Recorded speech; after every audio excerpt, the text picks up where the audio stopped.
പഠിച്ചാൽ ഡീബാർ ചെയ്യുന്ന നാട്ടിൽ കൊല ചെയ്യുന്നവരെ പരീക്ഷ എഴുതിക്കാമോ?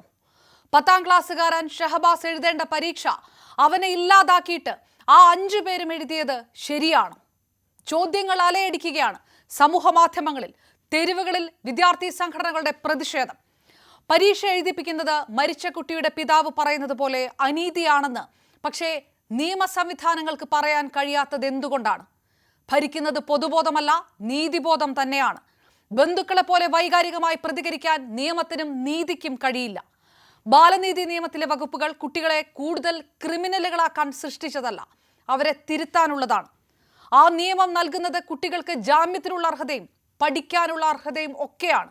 ഇനി ചോദ്യം ചെയ്യേണ്ടത് നിയമത്തെ തന്നെയാണെങ്കിൽ അതാണ് രാഷ്ട്രീയ സംഘടനകളും വിദ്യാർത്ഥി സംഘടനകളും ചെയ്യേണ്ടത്. അവകാശത്തെ ഇല്ലാതാക്കാനുള്ള തെരുവ് യുദ്ധത്തിനല്ല. നമ്മൾ വിശ്വസിക്കുന്നത് പോലെ ഇതിപ്പോഴും ഒരു ജനാധിപത്യ രാജ്യമാണ്. എല്ലാ സംവിധാനങ്ങളും അഴിമതിയുടെ കറ പറ്റുമ്പോഴും മനുഷ്യർ ഈ നാട്ടിൽ ജീവിക്കുന്നത് ഈ രാജ്യത്തിന്റെ ഭരണഘടനയും അത് ഉറപ്പു നൽകുന്ന നിയമങ്ങളെയും വിശ്വസിച്ചാണ്. അതെല്ലാം ഉറപ്പാക്കണം. ഒപ്പം കൊച്ചു ജീവനുകൾ തച്ചുടയ്ക്കുന്ന കൊടും കുറ്റവാളികളായി കുട്ടികൾ തന്നെ മാറുന്നുണ്ടെങ്കിൽ ആ വിഷം എങ്ങനെ പടരുന്നുവെന്നും അറിയണം. പ്രതിക്കൂട്ടിൽ നിൽക്കുന്ന കുട്ടികളെ തല്ലിക്കൊല്ലാതെ വേണം നമ്മൾ ഈ നാട് അതിനുള്ള പരിഹാരം കണ്ടെത്താൻ. അതിന് കഴിയുമോ?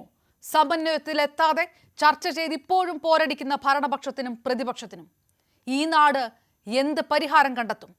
കുട്ടികൾ പ്രതികളായാൽ കരുണ വേണോ? കരുണ വേണ്ടേ? പ്രൈം ഡിബേറ്റ് പരിശോധിക്കുന്നു.